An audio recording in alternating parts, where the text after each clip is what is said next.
Hey Moon Dancer, welcome to Podcast Land. We have an incredibly special guest and really the kickoff to a monthly episode that we'll be planning together. Sydney is kind of like the tried and true. She's been with me since what feels like day one in the culmination of what Moon Dance is.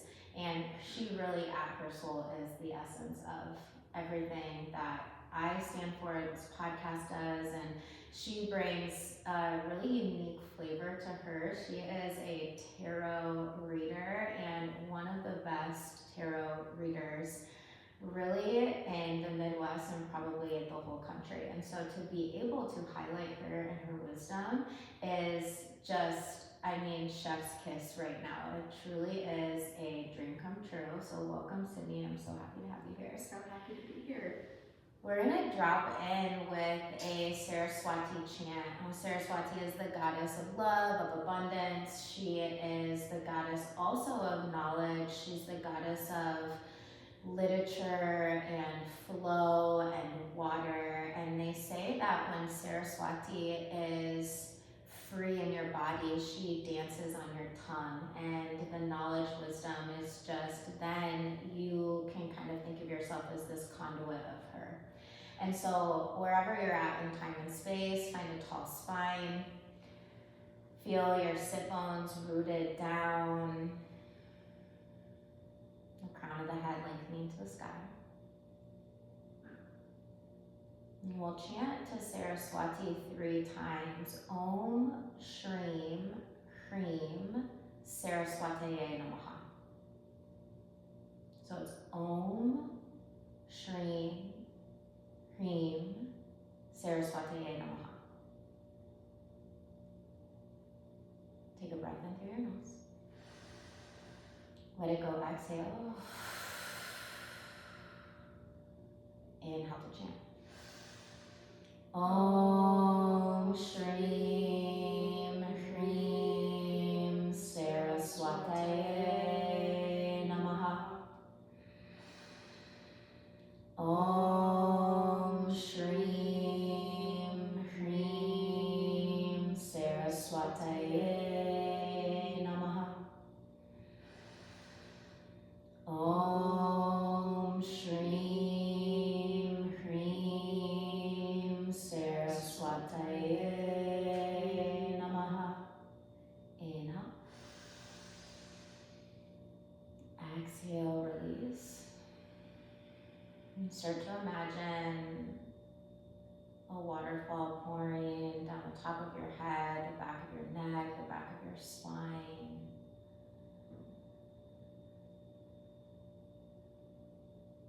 Kind of imagining that you're being washed with this nectar of life, this golden knowledge just pouring into your body.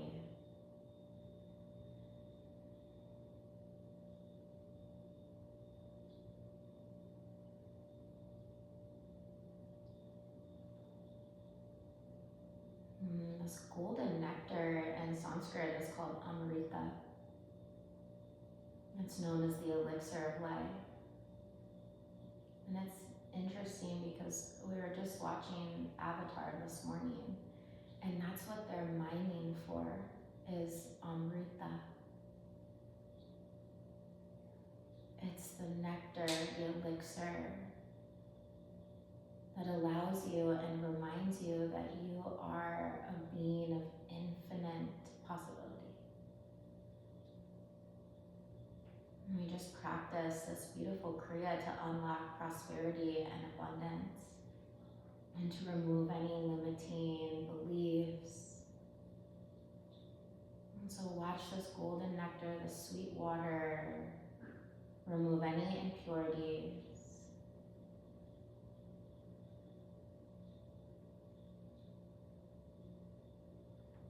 We'll take one more breath in. Let it go, exhale. We call in our angels, our spirit guides, our ancestors, so that this conversation can be of benefit to not only Sydney and myself, but to the entire collective. And so it is. All right, sis, I'm going to hand the mic over to you because you really have this vast wealth of knowledge that is very niche, and it's also something that I think most people are probably, and you can probably speak better to this, but most people are probably like, I don't believe in that like hippy dippy, like woo-ha stuff. And I almost guarantee, and I'm sure you have more to speak on this, but once they do get their cards read, and it is so in alignment with what's happening currently in their life, because that's really the power of tarot, is like this mirror, right, of like what you need to work on, the things that you might not be seeing. And so when you get these cards read, and then these people have this kind of like mind blown experience, and it's really this bridge that you can bring people into this kind of esoteric world that most people think is like not tangible, and tarot makes it very tangible. Yeah, I think it does have a good way of bringing some, well, obviously some physicality to the idea of connecting with one's own true spiritual nature, which is, in my personal opinion, like what you use tarot for. Like this, when you're having your cards read, the idea is that you're basically having a reflection of you, you know, being mirrored back at you. You know, this, I think when you go to a true reader, or a good reader for that matter, you're having your cards read in such a way that you feel not so much afraid or disconnected from yourself, but rather you feel like you're coming into alignment with yourself. And so I think that resonance that people feel when they're, you know, having their cards read and having them read well, it's that they're just connecting with them and the essence of them. So I'm curious, like you said prior to, I just got my cards read by Sydney probably almost 2 weeks ago, and it was really this very potent time in my life. I had made a massive transition, like literally that day before, and so to have you read for me the next day, like kind of my first official day, as this, you know, like my first step into this new kind of journey that I'm on, and the cards were so spot on for what I needed, and kind of just reassurance of where I was at in life and where I was going.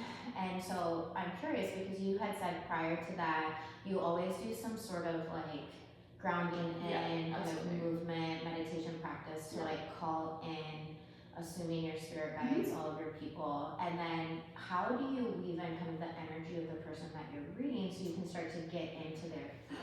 I think it's different for every reader. I think for myself personally, really as long as I have the name of the person, I read for strangers often, so that's pretty much all I get. So I think just having that intention and calling upon that one person's energy, you're about to come into their space, so your energy in a way is already connected.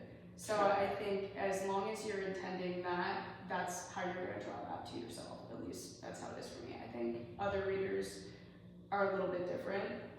Everyone kind of has their own personal style and how they connect with energy. It's kind of hard to explain because it's not obviously something that's seen, but rather felt for most.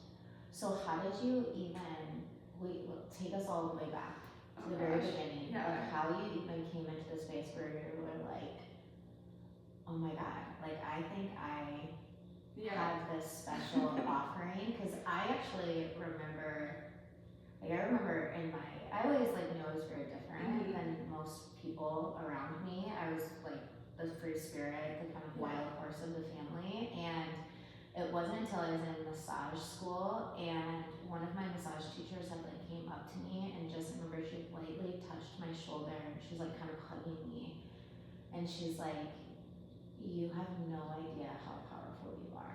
And that's all that she said. And like the way that she touched me, I kind of like melted a little bit into this like, I knew it all along, but I never let myself see it. Most definitely. And I know that you kind of have a similar experience to that, where it's like, okay, are people gonna think I'm crazy? And so then I need to like dim who I am. Correct. So then I am more like approachable and comfortable for others around me. And then I think really both of us at the same time kind of lean on each other, because we still fall into that trap of like, should I quiet myself, should I dim my light? And I think what I get of most benefit out of you is like, you're like shine bright girl, and I shine right back at you, and like together I feel like over the last like 2 years that we've been working together, it's like we have shined so bright, and now we just have so many ideas that we want to do together and out Just into the bouncing back world.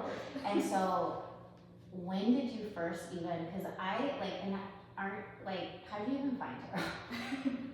Yeah, that's an interesting one. Okay, I can absolutely relate to everything you're saying, and just kind of knowing that you were different. I feel like even my parents kind of noticed that when I was young. My mom talks about me being really little and just even looking at, let's say, a table of people next to us. We're out at dinner at a restaurant. You know, there's clearly something going on between those people.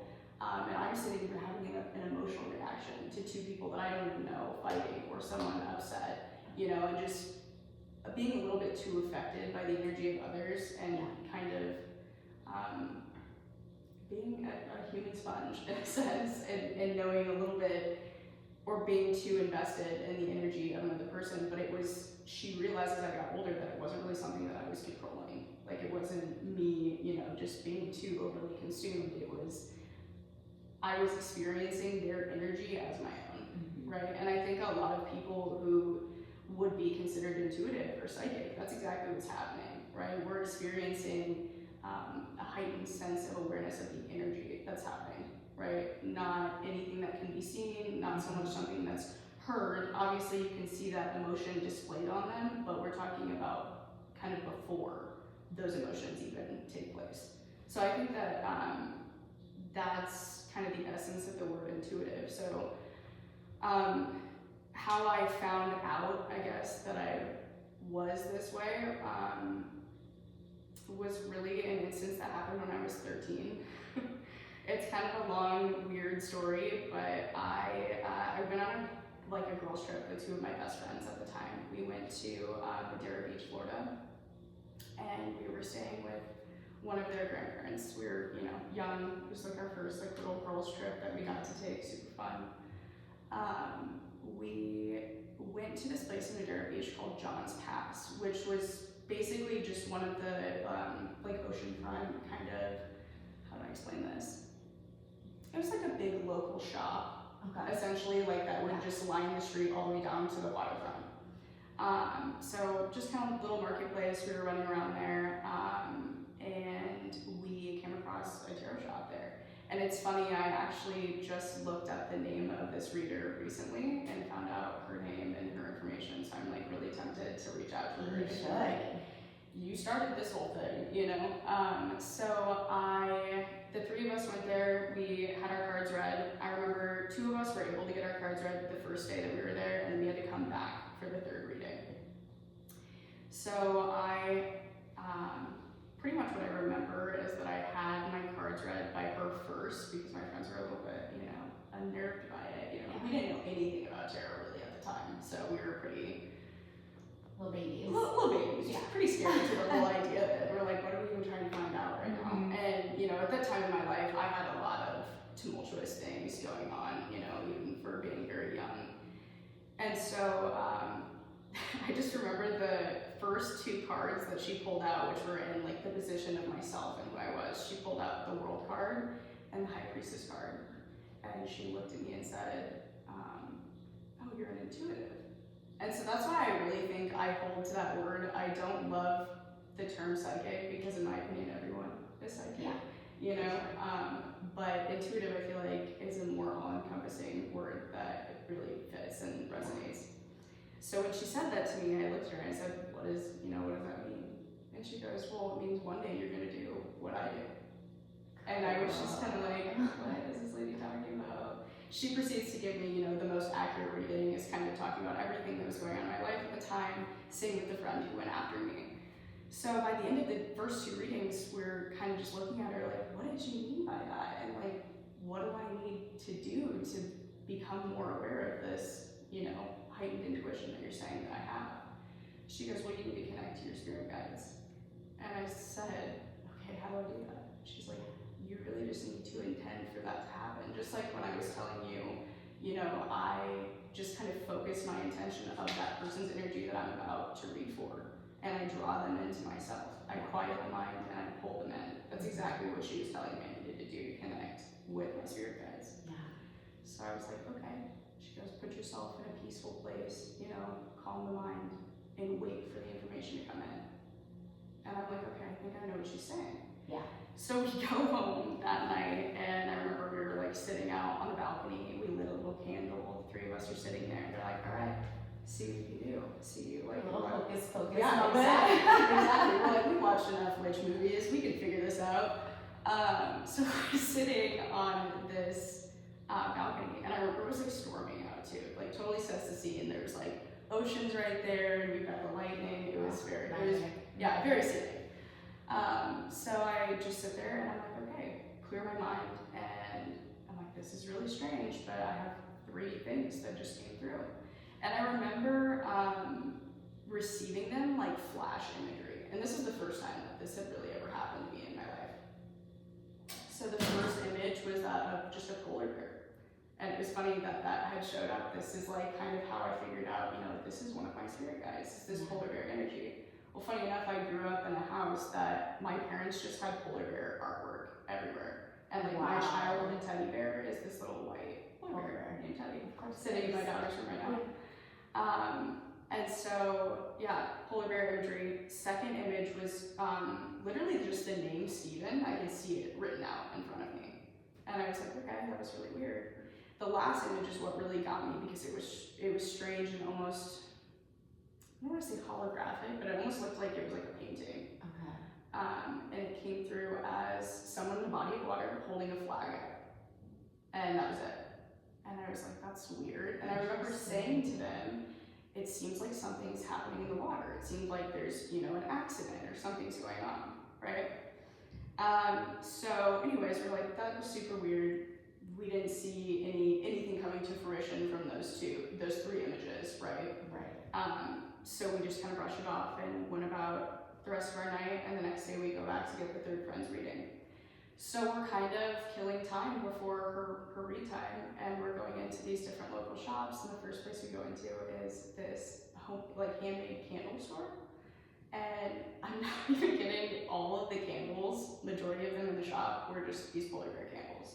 On the beach, which is very right. random. So weird. And I remember I bought like this little green and black one that sat on my nightstand like all throughout high school and from then on. So from middle school through high school. And I like asked my mom about it the other day. I was like, do you remember that candle? Because I had never really, you know, told her these things until I would say, you know, the last few years when I really decided this is what I was gonna do. Yeah. So yeah, and then we're like, all right, that's a weird little synchronicity. You know, I think that was our first real encounter with what synchronicity was. Yeah. At 13. Right, right. And so we move along, and I remember I was going to get a pocket knife with my friend's name engraved on it for him. And I go to this next little touristy shop, and we're looking at the pocket knives, and sure enough, the display sign has the name Stephen. And we're like, oh, okay, great. Like this in the same writing, because Stephen can be written 2 different ways. And it was P-H-E-N. Oh my god, and that's even more specific because it's not often written that way. I know. It was so weird, and I was like, okay, this is super odd. So we move right along, and we're going to get the read done. And so at that point, we were pretty freaked out. We were like, okay, this was back to back. Absolutely. We were across the street at the candle store, and then we walked into like this tourist shop. Yeah. So we go in and we get her reading done, and then after my friend's the last reading, we go and talk to her, and we're like, hey, you know, this is what's going on. She goes, yeah, you're connecting. Like you're now picking up on exactly what I was telling you was about to start happening. Mm-hmm. And it was just really interesting that like I had to come across this reader who was able to tell me that, you know. Yeah. Well, it's just divine timing. Absolutely. And you know what just kind of like flashed in my mind while you were talking about that? Like, I think it's really important to talk about the fact that with everything in life, there's a light side and there's a shadow side. And so as intuitive people, as empaths, like, I loved what you said, where it's like you pick up the energy of whoever really you're around or who you choose to pick up. Yes. And I immediately thought of, because I remember for so long thinking, like, why am I a drug addict? Like, I had incredible parents. I lived in a beautiful house on a lake. I had little to no trauma really at that time in my life. Yeah. That would lead me into what? Now, I did, and I was dabbling in drugs, and then I did have something very traumatic happen. And what I think that traumatic situation, like, broke the light of my intuition, and then I slipped very quickly into the dark side of it. And I surrounded myself with people that were unhealthy, with people that used hard drugs and didn't give a fuck about anything. And so I just, like, literally morphed into those people. Yes. And almost got lost. Like, I forgot who Mandy was. And then actually getting arrested was, like, the greatest thing to ever happen to me, because it's like it almost pulled me out of that black hole. And then as I started to heal, and it took years and lots of therapy, a lot of in and out of rehabs, several mistakes. But as I started to heal, it was almost like my intuitive light side started to come back. And then I was able to, like, control it better. So then when I felt myself slipping into the shadow side of it, I was then able to kind of pull myself back. And now that's what this, like, very delicate dance is like, not slipping into the shadow. And then especially we're big Kundalini gals, and Kundalini accelerates all areas of who you are. And so it accelerates the light and also the dark. And so it's been really interesting to find that balance. But as I had never kind of, like, put that together, that potentially why I had slipped into this, like, darkness was because I was moving into the shadow side of my intuition. So then that is probably really important too, like, when you do go get your cards read by someone, to, like, hopefully have this feel, like, if you have this feeling where it doesn't feel good, then that person might potentially be in their shadow rather than their light. Correct. Which is super important in a reading. I think that anyone who is seeking a tarot reading needs to really do the research and make sure that they're going to someone who is, number one, their flavor, is going to read for them what it is that they are looking for. Because I think there's people who are like, let me read your fortune, and I would be really weary of that. I would never present myself as a fortune teller or as someone who is going to tell you, what is going to happen to you concretely, right? The way that tarot is supposed to be read and understood by the person who's having their cards read is that everything is still up to you. This is what could happen if you follow the energies in this way. But if you take the advice that tarot is laying out for you right now, you have, that ability to change what it is that's going on, or what your potential outcome could be. So tarot is never set in stone, and I think that that's really important for people to understand. So when you're, okay, so tell me just, like, about what tarot is and how it can be of benefit to people, and then what, like, your style, I know that you said you use the Celtic cross. Yeah, that's just like that's just one spread, but there's, you can make up your own spread, you can do whatever you want. And does it matter, like, what deck you're using? It can be any deck that feels resonant? I would say any deck that feels resonant. And I think, when you first start out reading, I think most people lean towards, like, the Rider-Waite, or I know the first deck that I was given was a Universal Waite, which is really similar. But I think that once you learn whatever deck speaks to you most and is easiest for you to learn, then you can kind of play with different cards, with different imagery and whatnot. Okay. And that podcast that we had listened to, the lady had said, before you look at the book, look at the picture. Would you recommend that as well? 100%. Okay, so break down what tarot is, what the how and why, and the benefits of it for us. I think, for me personally, tarot has been a tool for deeper self-discovery and self-knowledge. Of course, you can use it to gain insight on others. I don't necessarily love to do that. I think if outside sources come into someone's reading that I'm reading for, obviously they're taken with a grain of salt. You know, I don't get to single other people out. I don't think that it's of anyone's highest good really to be monitoring the energies of others unless it's potentially there's harm that can come to that person. I think there's definitely exceptions like with anything, but overall it's a tool. That's what I would say. I love that, an instrument to expand their understanding and consciousness. Just like yoga is, you know, it is in itself an instrument. It's something that you use to expand your consciousness, to expand yourself, and you know, tarot is likewise in that sense.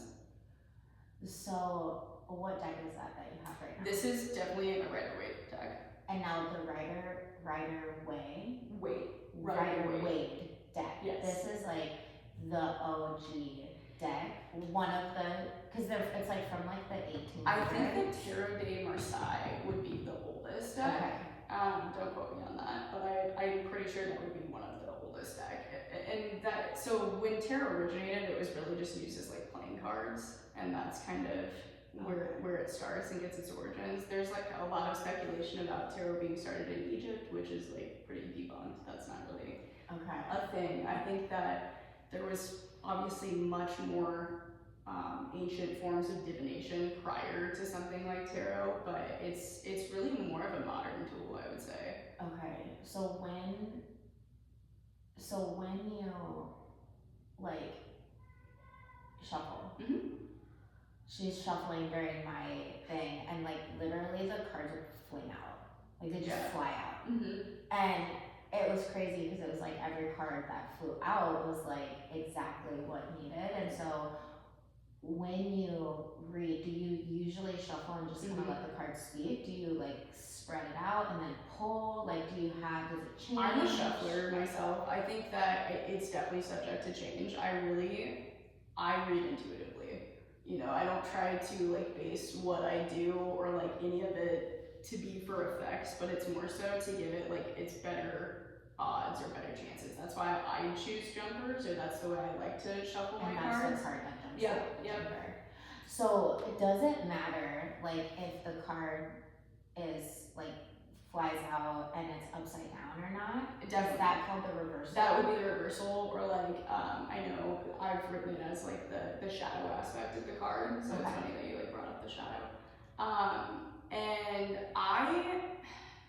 reversals I think are extremely useful. They can change like the nature of the reads that you give. I don't personally do a lot of reversal readings unless I really think that card needs to be in reverse or it came out that way. There's times where it's a little bit more obvious when it's reversed or when it's not, you know, because you can get it sideways, you can get it all different kinds of directions. And so that's it's really the shadow aspect of the card, because each card holds symbolism. Sure. It's really just the opposite of what that card would mean, right? So, and that can be a good thing or a bad thing. There's certain cards in the deck that you're gonna want the reversal of that to be coming out. Yeah. You know. Okay. Because it can be positive in that sense. So, do you have like a favorite card? I feel like my favorite card ever since that reading has always been the High Priestess. I think, you know. And you pulled that in my reading, right? The Empress. The Empress. Yeah. Which, that's another, you know, both of those are major arcana cards, so. Okay, so tell us what an arcana card is. So the major arcana, so there's 78 cards within the tarot deck. The major arcana is the first 22 cards of the deck. The first 22? Yep, from 0 to 22, because Okay. the first card is actually numbered 0. Okay. So why are they so special? These are going to be like the main archetypes in one's life, right? These are like huge phases. So when, like in your reading, when we had so many major arcana coming out at one time, you know, to have, I think there was like 4 or 5. Yeah. To have that many in a 10 card spread when there's 78 cards, that's a huge, you know, it's a huge sign. The odds are very much in the favor of big life cycles and big changes that are happening. So that's kind of what those major arcana cards indicate. Okay. Yeah. So is tarot super potent? Like, we're in a new moon right now, and we're hoping to have an episode around the new moon each month. And I think that this is really kind of cool because you had said you wanted to pull a card. So this might kind of be a fun way for us like infuse intention Yeah. into not only ourselves but the entire collective, because I think one thing especially that I struggled with, like when I first started doing yoga and meditating, and it was like, set an intention for your practice and like nothing would come. Yeah. Like I just kind of be like, oh, I just want to like move my body. And so some people need guidance, and I think that the cards are a beautiful way to guide you in directions that you need to go. Most right? definitely. I feel like that's the main reason that I use tarot. Amazing. Why else?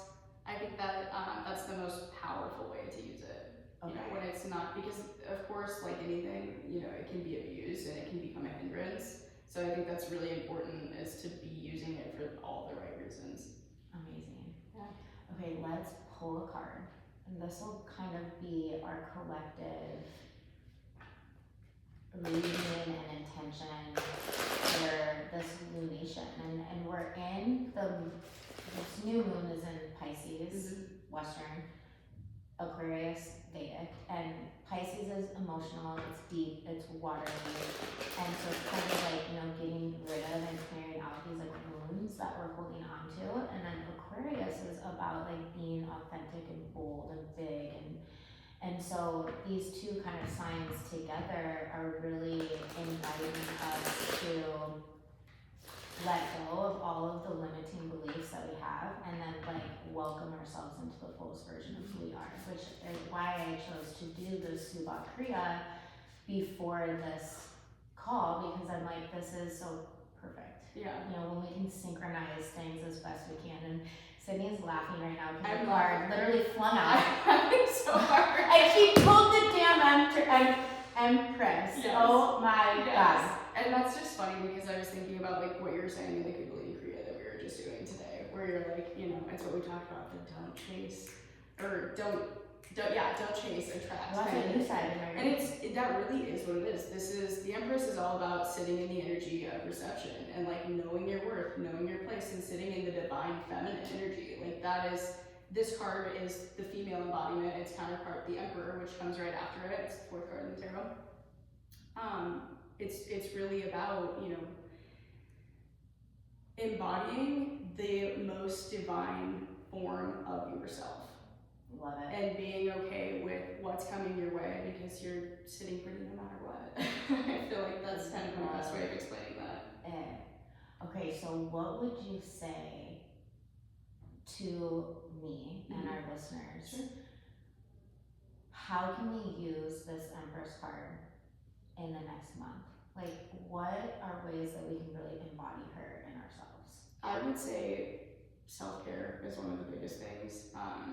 And also just allowing things to happen with a gentle and a kind nature, instead of trying to force anything. Like I said, that counterpart would be the Emperor, and that's more of a forceful nature, whereas the Empress is really sitting back and allowing her own seeds that she's sown to kind of start to sprout and take root. I think it's a really good time for also probably investments too. There's good profit in finance when the Empress card is about. It's very good in terms of which is like really funny, because like, again, going back to the Kriya that we just did today. So I feel like, if you're trying to invest money, it would be a good time right now. But because you could see a lot of good fortune coming through. Well, I think that's interesting when you say like invest financially, absolutely, but also like the investment in yourself, oneself, going back absolutely. to that self-care aspect. But even like, I think one thing that I'm struggling with moon dance in this physical space is that it's a little bit more expensive than your normal volume studio. Sure.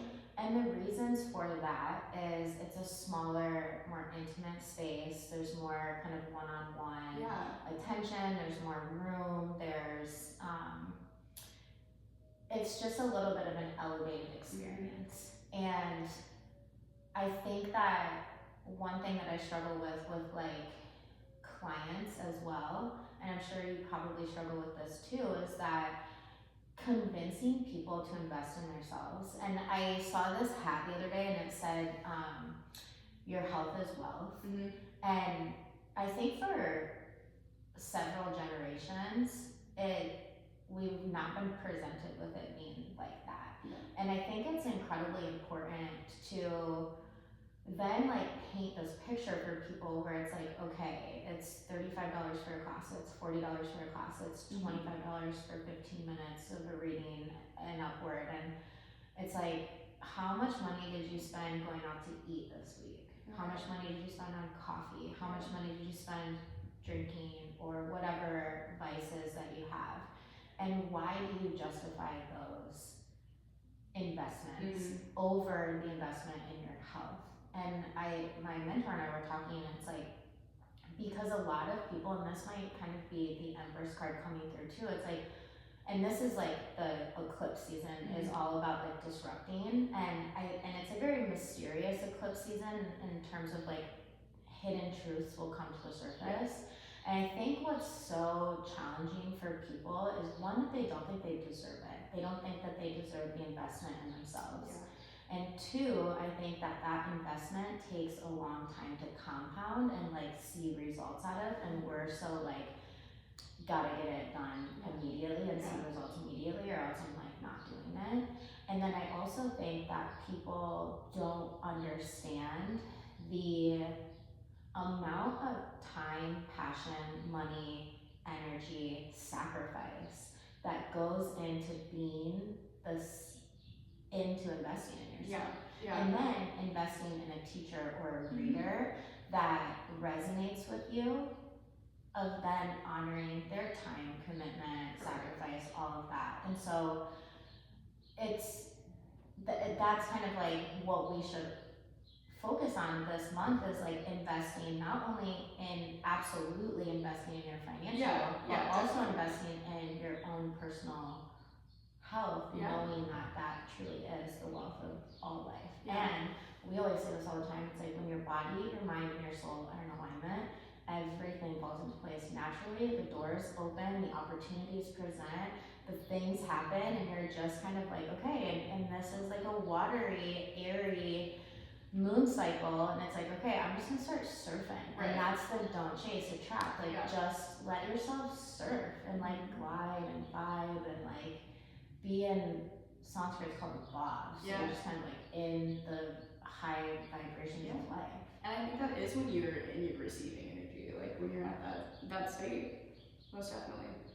And I love that the Empress card is like yellow, which is the color of the sacral chakra, all about getting sensual, and the sacral chakra is also the water element. And so what else, like, can you break down the symbology on the card? Some of it, for sure. Okay, so she's cloaked in what's pomegranates. So this is just another symbol of her fertility, right? So that's another thing that I didn't mention in here, is like fertility is a big word.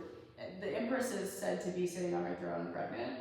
So another thing that can come through is like, it could be a good time to get pregnant, things like that. This is fertile energy, and that could also be like, this is your time to birth anything really into fruition at all, like a project, a art piece, like any of those things. This isn't just talking about having a baby. This is having your like you said, your brain baby. Any of those things. Love that.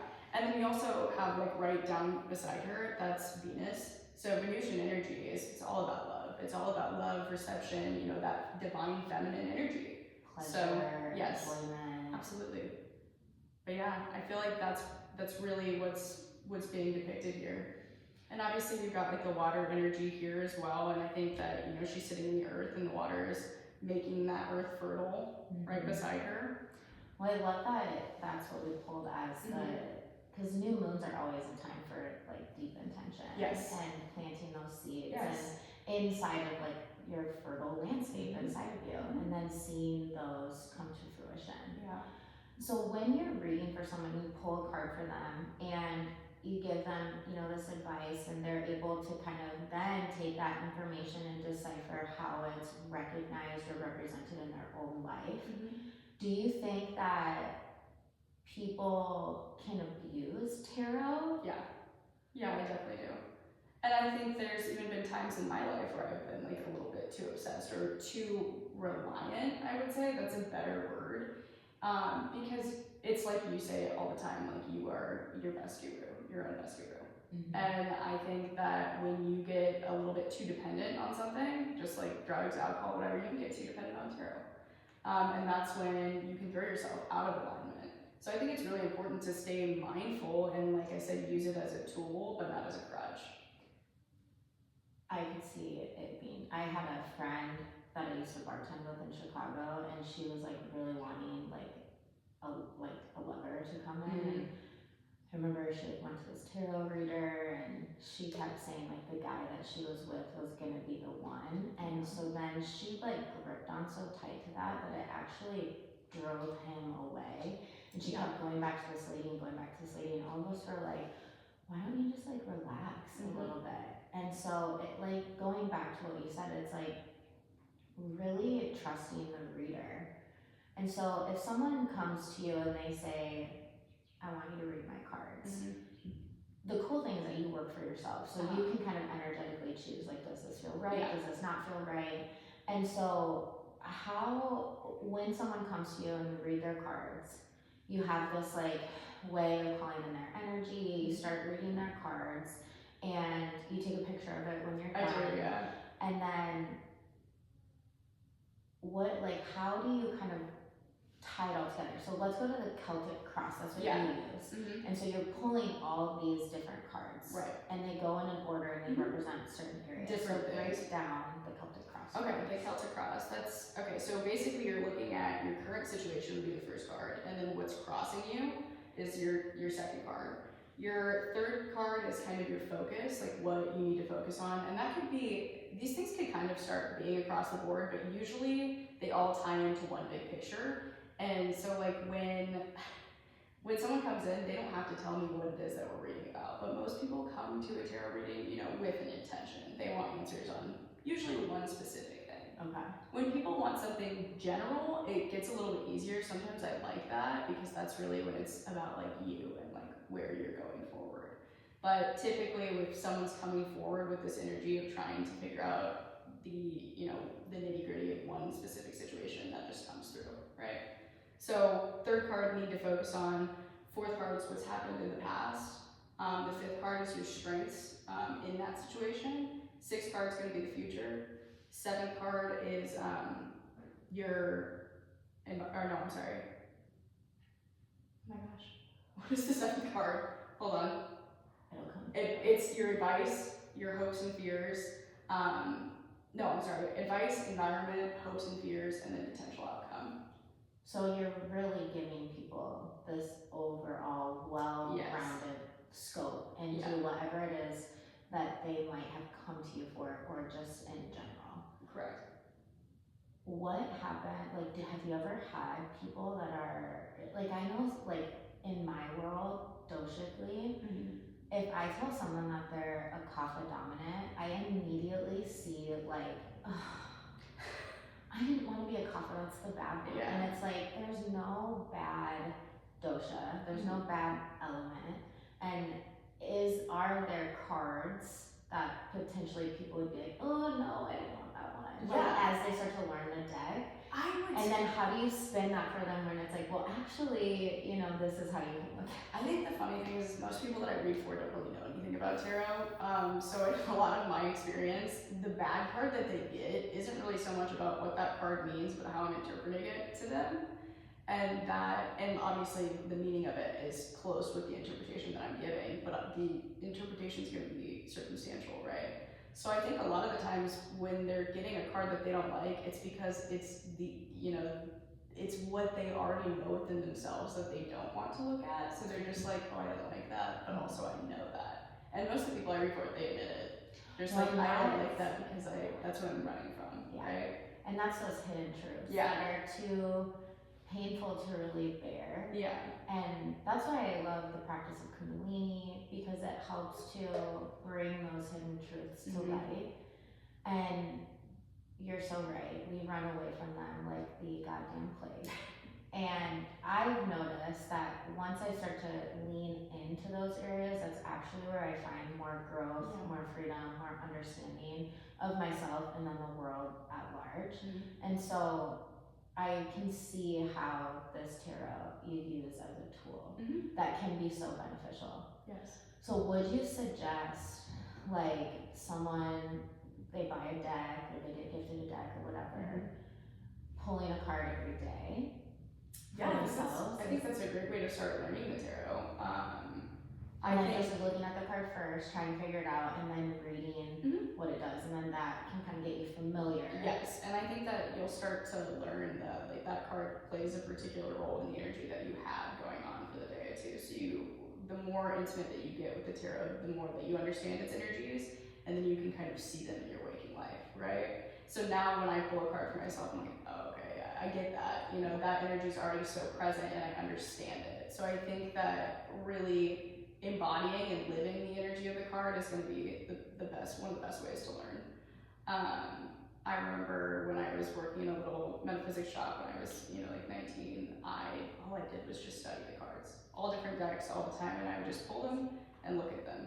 And that's kind of how I learned before I really started getting into, the definitions of the cards and things like that, because you'd be amazed at how much you already know the cards just by looking at their imagery. So I like that you brought that up at the beginning. And how familiar it feels, where you're like, oh yeah, yep, I can find something in my scope right now that is holding this theme. And what's really fun is that Sydney and I are partnering up, which is like literally a dream collaboration. We're going to do this kind of workshop series called Soul Arcana. And it's going to be a combination of Kundalini movement, breath, meditation, and then tarot, kind of what tarot is, and you'll go over each card, right? So my portion is Kundalini, the yoga of awakening, the yoga of awareness, and the yoga that helps you get into that seat of intuition. And so we'll start with a Kundalini practice, and then we'll move into this kind of lecture space with Sid, and then we'll end with a gone back to just kind of like infuse these practices. So walk me through kind of what you're offering in these lecture spaces. Yes. So in the first one that we're doing, we're just going to focus on, this is where I would start and if I was learning to read the tarot, and I was really unfamiliar with it, the 22 major arcana that we were talking about earlier. I think that's kind of the starting point. Like I said, it's the beginning of the deck. And so understanding what they call the Fool's Journey, because the beginning of tarot starts with the Fool card. And so when you move through the archetypes of the major arcana, that's kind of where you see this journey one takes in life, and moving through these different energies and archetypes that every person, when they're going through soul development, walks through. So in the lecture, I'm going to start off with just a little bit of a brief history of the tarot, and then we'll dive right into the cards and my interpretations of them, and a little on the zodiacal representations of the cards. I feel like an installment on how astrology and tarot go hand in hand is going to have to be an entire lecture of its own. And so, like I said, this is just going to be the beginning of those first 22 cards, because you've got 78 cards in the deck. So it would be an injustice to try to teach tarot in one lecture. It just doesn't work that way. Well, and I feel like, this is going to be a workshop series that helps really spread the word of these two practices that go very well together, but are very, I would say, one, maybe incredibly misunderstood. Yeah. And two, not in the awareness of many people. People have no idea about these powerful practices that we love so much. And so to be able to, in the heart of the United States, to be able to bring these esoteric practices that have changed our lives for the better, sharing it with our communities. And what's really cool too is we'll most likely film them, so then it can be offered to those even outside of our physical space. And so what is one thing that you would want to leave our listeners with in regard to the tarot, and kind of like a little, what has been the biggest thing that you've learned from tarot that you want to share with us as we all dive into this tarot journey with you? I mean, you're like holding the lantern for us all, and we are charging forward. That's a good question.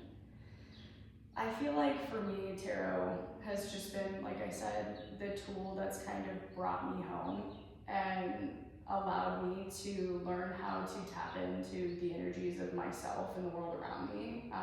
And obviously there's so many different ways that you can go about doing that, but for someone like me who needs like that imagery and the physicality and the energy aspect of it kind of all mixed into one, tarot is like just a great way of opening, you know, up this whole new world and this new way of seeing things, and kind of seeing the way that life's mysteries take place. Yeah. I love that. Yeah. Well, Sid, this is the first of a monthly episode that we'll do together. If you're down, I'd love to have you keep coming back. I love it. As soon as we get our Soul Arcana first weekend planned, you all will be the first to know.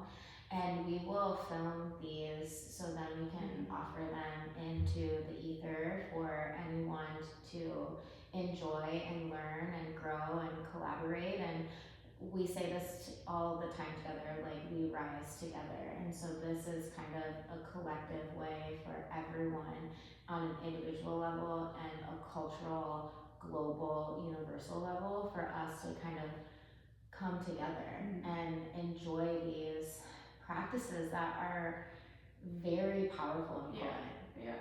And so thank you for being here with us today, Sydney.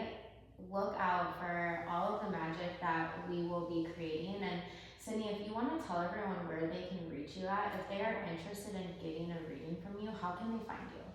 Okay, so I can share my email. I'm on the works on a website right now to actually have bookings on my card. It's really just like a private number.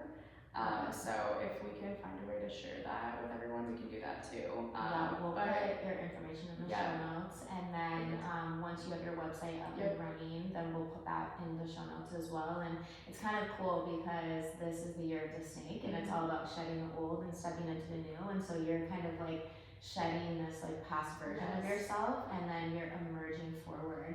Do you, I'm like just like curious, like do you have like a name for your business or your company? It's 17 Tarot. I love that. What's the significance of 17? 17 is a reoccurring number of my life. I have it tattooed on my left hand. It's just kind of a reminder of who I am and the path that I'm walking in this life, and there's some significance to some crossover loved ones that play into the numerology. So it's a reminder more than anything of who I am. Fuck yeah. Well, Moon Dance and 17 Tarot. 17 Tarot. We are so happy to be here in podcast land with you all. Go easy today and reach out to Sydney. I'm not kidding you. When she read my cards, I felt held, safe, seen, heard, and elevated. She really showed me in a way that was digestible for me to see where I was at in my life and where I was going. And so if tarot is something that you're curious about, Sydney is probably one of the most nurturing people to guide that reading for you. So don't be shy. Have an awesome, awesome day wherever you're at in time and space. We'll see you next time. Bye. Oh my gosh, yay! That went by so fast. I know. I was so nervous. I was like, oh my god. Well, you did awesome.